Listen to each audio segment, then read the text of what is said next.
I was curious because you have had such a lustrous career. And before you started your company, Set Yourself Free, you were part of other companies. So I'd love to hear about your journeys and where were you at the time? Where were you living? And who were you working for before you started your adventure? Yeah. So the short story is my most recent leaving the US kind of launching off pad is where I kind of start. So I was running a nonprofit for a number of years. So I was the executive director of a education-based nonprofit where we were an association. So not your typical cause related nonprofit. I had worked in those for years, but yeah, so that's really where I got my business sense and learned about how to run an organization, how to fundraise and do sponsorships and just tons of different things that have served me really well in starting an entrepreneurial journey. But I was a little too comfortable and also bored. So it was like there were challenges for sure, but it was just not my passion. And I kept getting like a nagging sense, which I feel like a lot of people tell me they can relate to of, there's got to be something else. And so again, short story is I was just craving more freedom. And so it's been a windy path to get here. But initially I took a job in South Korea, which was my first stint outside of the US, and I taught English overseas. What was that like? It was wild. The job itself was very boring, and I've never been less challenged in my life. I mean, don't get me wrong, teaching English is a skill set. Like it 100% is. And I have so much respect for people that do it. But I was in a co-teaching situation. And so I literally had no autonomy. I had come from, literally being the boss and running a large organization. Right. And having employees and volunteers and all of that to basically being like a minion. And it was very hard, but it was the thing that got me out of the US and started my entrepreneurial path in terms of going like, okay, how do I use my skill set to build something? So when did you discover that I want to start my own business? During that time when I was living in Korea. So I actually had a different online business initially, and I have celiac disease. So I started a gluten-free travel website and was building guides. And then I eventually went on to build an app and sell it of dedicated gluten-free spots all over the world. Yeah, it was super fun. That's so cool. So are they still using some of your guides, that app that you sold? The app that I sold, yes. So somebody bought that from me, and it has over 1,400 dedicated gluten-free locations all over the world. So cool. Yeah. So that was my first step into really having my own business and also being in the online space. And it was also because I was a little too scared to do something like coaching, because coaching felt more vulnerable, felt like I had to put myself out there. Whereas with the gluten-free stuff, I didn't feel like it was as much me, if that makes sense. Yeah, definitely. The gluten-free was kind of something that you had to learn about because of having celiac. So you had to basically do this for yourself. And you're like, why not? I gained this information. Why not inform other people? But interestingly enough, that was probably your first time you learned to help people by not even coaching them.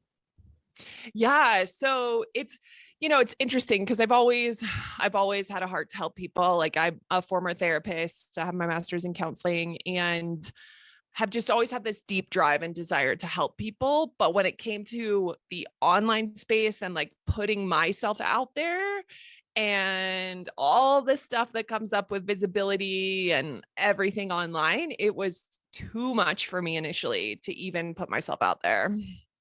What did you do? What was that first step? Like, I just have to break through this and do it.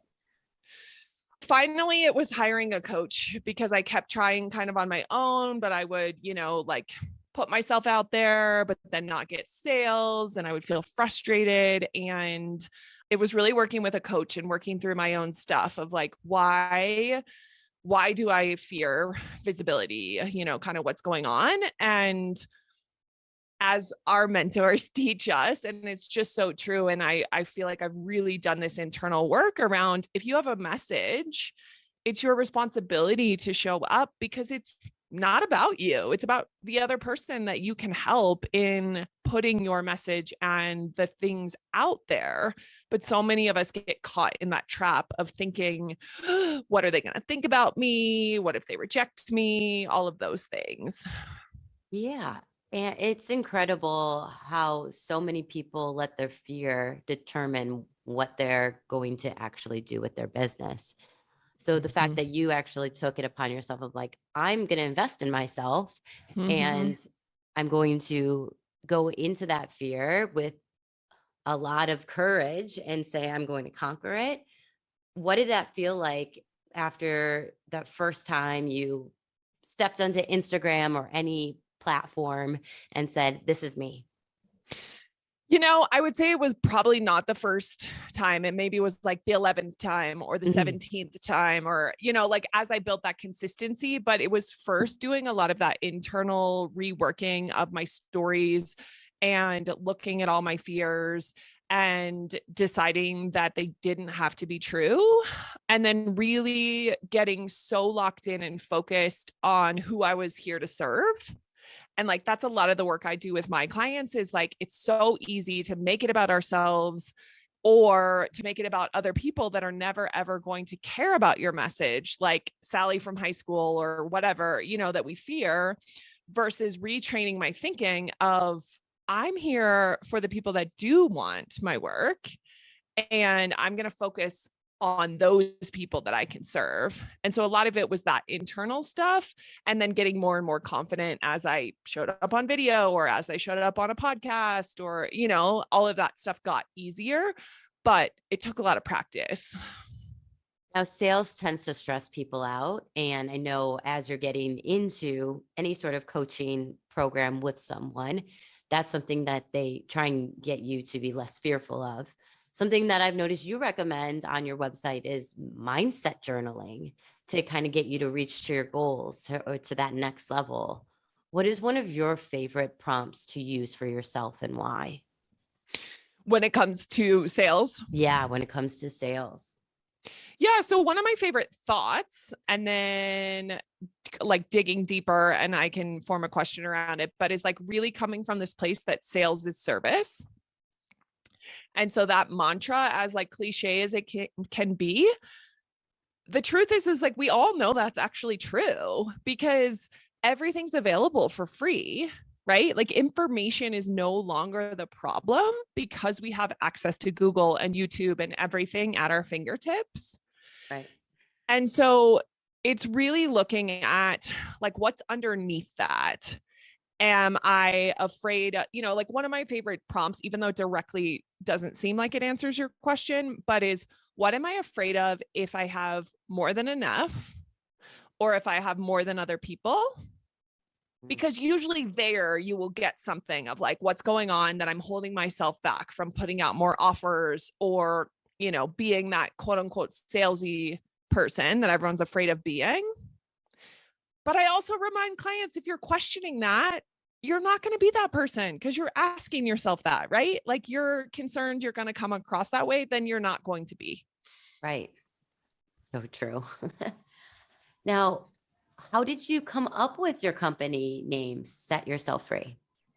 So freedom is like my top core value. I always joke that I'm allergic to offices. They just like make me feel constricted. Even when I was running the nonprofit, I had autonomy for the most part. I mean, I reported to, a volunteer board, but I just felt caged in. So yeah, freedom is really what I have always been after. And as cliche as it is, it starts internally, right? Of learning how to like emotionally free ourselves and show up as ourselves.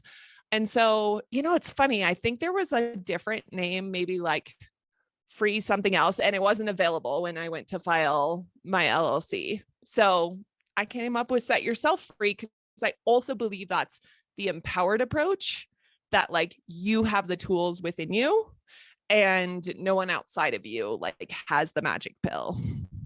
I love that. That's so true. And what do you believe would be, what do you feel is problematic for people when they're always looking for the external versus going internal first? Like they're seeking just like people in their to coach, or they're seeking other people's approval in their personal life, that kind of thing.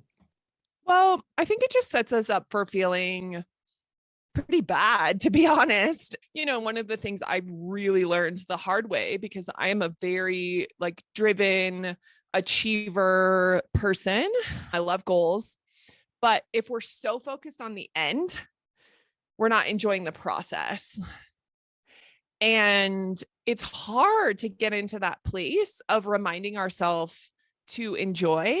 But the truth is like we're robbing ourselves of the joy if we're always looking for everything outside of us, versus understanding like, oh, I have the power within myself to choose different thoughts, to feel a different way. Like this to me is like the magic secret of all secrets that I wish everyone knew, because I didn't know for the longest time. And I lived in a terrible, disempowered, depressed state. But like your feelings are directly correlated with your thoughts and reverse. So like pay such close attention to both of those, and you will like, your life will be so much richer.